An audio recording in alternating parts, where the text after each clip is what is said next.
Ya.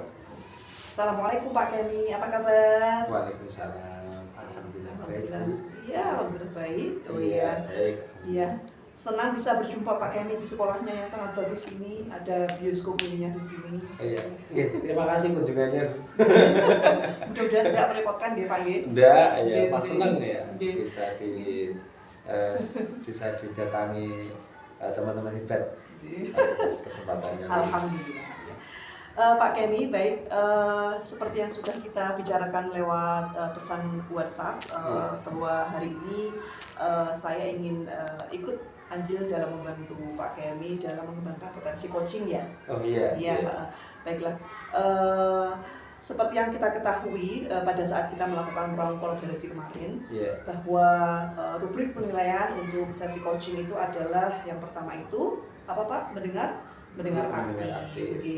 Jadi di sini nanti Pak Kemi lebih baik bebas dari judgement, kemudian asumsi dan asosiasi, serta dapat menangkap emosi coaching nanti, selalu mengajukan pertanyaan yang terbuka dan berasal dari mendengarkan ya. Untuk rubrik penilaian yang kedua yaitu pertanyaan berbobot, di sini Pak Kemi bisa selalu mengajukan pertanyaan terbuka dan berasal dari mendengarkan. Kemudian untuk rubrik yang terakhir yaitu memberdayakan coaching. Jadi di sini Pak Kemi membantu si coach untuk membuat rencana aksi spesifik. Jadi mendorong ide dari coach pada saat diminta saran berbagi pengalaman. Ngoten nggih Pak Kemi nggih. Baik, kita mulai dengan beberapa pertanyaan yang saya akan ajukan. Pak Kemi, kompetensi apa yang ingin saya bantu kembangkan dalam kegiatan ini? Ya, yang kompetensi Pak nanti di proses coaching yang akan saya kembangkan adalah kemampuan present, terus mendengarkan aktif dan mengajukan pertanyaan yang bermakna. Baik, ya bagus sekali Pak Kemi. Baik, pasti saya akan mendukung dalam hal ini ya Pak Kemi. Dari 3 kompetensi tersebut, bagian mana yang ingin panjenengan fokuskan pada observasi kali ini? Yang akan saya tonjolkan nanti adalah mendengarkan aktif, ya mendengarkan aktif. Terus saya akan mengajukan pertanyaan yang bermakna kepada si coach. Iya. Oh baik, sudah saya catat nih Bapak nggih. Iya. Kemudian Pak Kemi, menurut Anda sejauh mana tingkat kemampuan Anda dalam kompetensi ini mendengarkan aktif dan apa tadi? Mengajukan pertanyaan yang bermakna. Iya. Nanti akan kita sampaikan yaitu pertanyaan yang efektif, yang sangat berguna dalam proses coaching nanti dan meningkatkan keterampilan. Nah ini yang akan nanti membuat saya dan si coach bisa lebih baik dalam membimbing permasalahan. Oh, ngaten saya paham. Kemudian Pak Kemi, apa harapan Pak Kemi dari observasi nanti yang akan dilakukan itu? Ya, tentunya permasalahan yang nanti akan disampaikan itu mendapatkan solusi-solusi yang sesuai dengan harapan si coach. Itu mungkin. Baiklah, semua yang sudah Pak Kemi sampaikan sudah saya catat. Saya harapkan nanti kegiatan coaching yang akan Pak Kemi lakukan berjalan dengan lancar dan akan menemukan solusi-solusi yang berasal dari coach tersebut sehingga Pak Kemi bisa membantu si coach ini untuk menemukan solusinya sendiri, bukan Pak Kemi yang memberikan solusi ya dengan mengajukan beberapa pertanyaan berbobot tadi nggih Pak Kemi. Terima kasih Bu. Nanti semoga lancar nanti. Semoga lancar nggih. Kita ketemu lagi nanti di pasca observasi nggih Pak Kemi nggih. Assalamualaikum.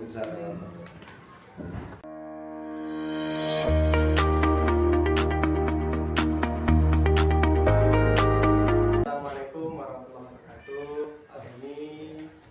Selamat pagi. Pagi, Pandi. Gimana kabarnya Pak? Alhamdulillah. Pak ya. Iya. Ini mohon maaf Pak Kemi, saya mengganggu waktunya.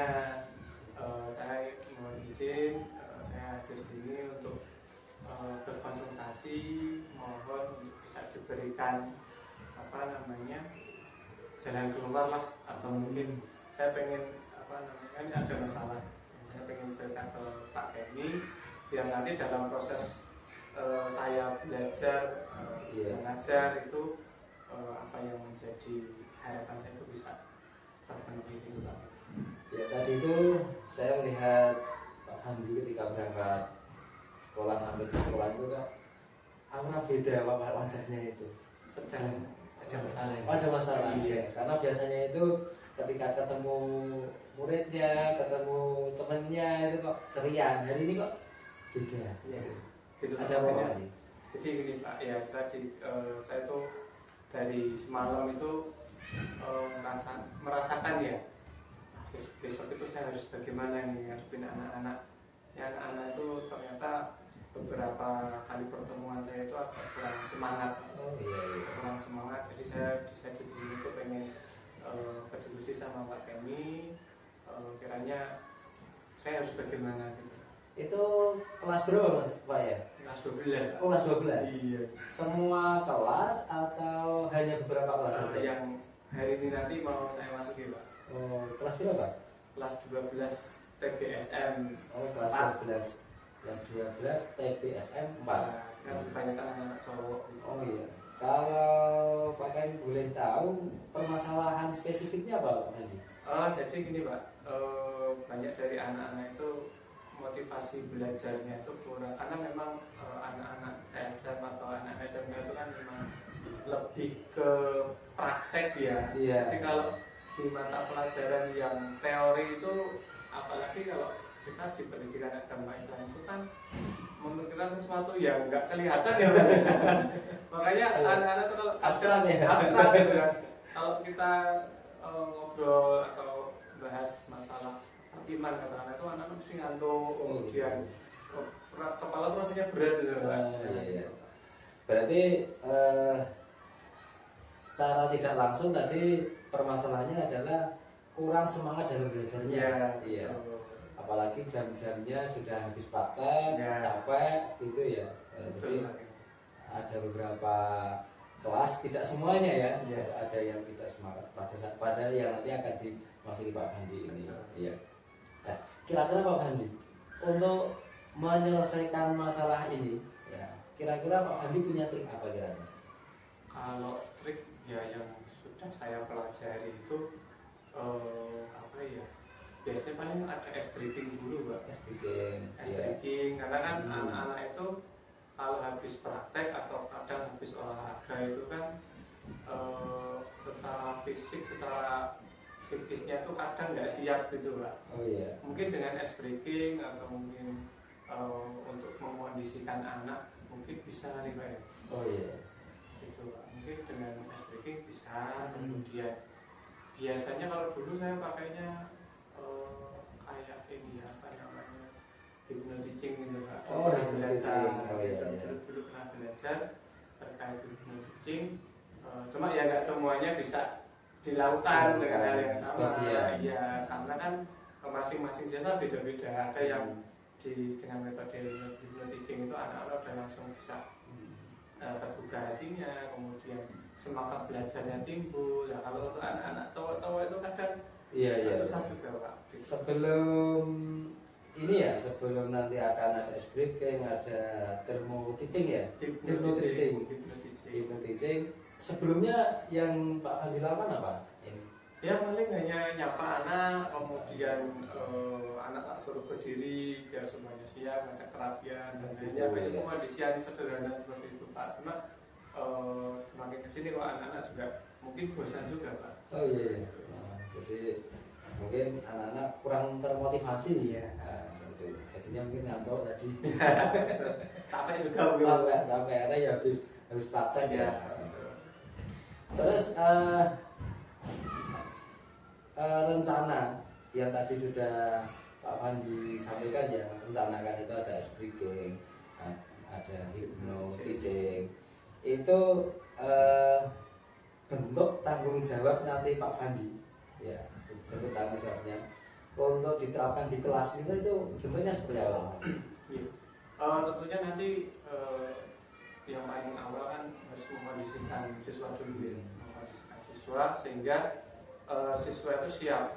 Nah biasanya itu dengan hypnotising itu kita betul-betul mengkondisikan anak agar anak itu siap menerima apa yang akan kita sampaikan, sehingga ketika kita nanti menyampaikan materi atau mungkin anak diskusi dan lain sebagainya itu anak dalam keadaan penuh di situ, dalam keadaan yang siap untuk menerima materi. Dan itu kan mungkin hal yang baru mungkin ya. Ya, Hal yang baru pada anak mungkin harapan saya juga anak-anak nanti bisa lebih muncul lagi motivasinya. Ternyata enak juga ya habis diginikan, bisa di-coaching kayak gitu, atau mungkin kayak kasih SBK, anak-anak secara penuh hadir di kelas gitu. Jadi semangat kira-kira. Ya.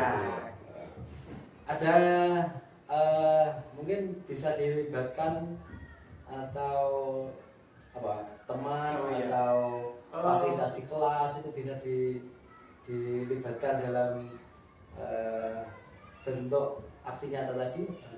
Bisa Pak, nanti kan nanti sudah ini ya, atau misalkan nanti saya akan minta ke anak untuk memberikan ice breaking. Nah, itu kan jadi anak yang nanti akan ice breaking itu secara fisik, secara kesadaran juga siap, nanti mengajak teman-temannya untuk melakukan ice breaking. Jadi kita juga melibatkan, dan saya bisa melibatkan anak-anak untuk memimpin ice breaking, yang lainnya bisa mengikuti apa yang dilakukan oleh temannya yang di depan. Jadi sudah ada gambaran, Iya, gambaran nanti setelah coaching ini nanti kira-kira yang akan dilakukan Pak Andi ini kira-kira gitu ya. Ya. Sekarang gimana perasaan Pak Andi dari setelah ya unek-uneknya tersampaikan? Alhamdulillah Pak, jadi saya menemukan apa ya, ide lagi. Mungkin setelah sekian lama saya nggak pakai itu lagi dengan ice breaking, mungkin teaching sudah sangat lama karena saking banyaknya jadwal Pak, ada 10 kelas ya, kemudian masing-masing kelas 3 jam itu juga muncul kejenuhan seperti itu. Tapi mungkin dengan adanya tadi ice breaking kemudian teaching bisa memberikan motivasi belajar anak bisa meningkat begitu. Iya. Terima kasih Pak Kenny, luar biasa. Nanti dapat solusi terbaik dan anak jadi senang dan pelajaran bisa tersampaikan dengan baik. Amin. Apalagi ini kan pelajaran akhirat ya. Iya, anak-anak gak lihat Pak, jadi mau dapat awal. Oke, semoga nanti menjadi pelajaran yang lebih baik dan anak jadi fokus. Begitu Pak Mandi ya. Ya, terima kasih Pak Kenny, luar biasa. Semoga nanti bisa manfaat buat saya dan anak-anak kami di kelas. Ya. Terima kasih Pak Kenny. Oh iya. Itu dulu. Oke. Kita ketemu lagi lain waktu. Semoga kita bisa sharing-sharing lagi Pak Kenny. Terima kasih Bu, saya izin untuk diri dulu. Oh iya. Terima kasih Bu. Saya izin dulu nggih. Iya. Assalamualaikum. Waalaikumsalam warahmatullahi wabarakatuh.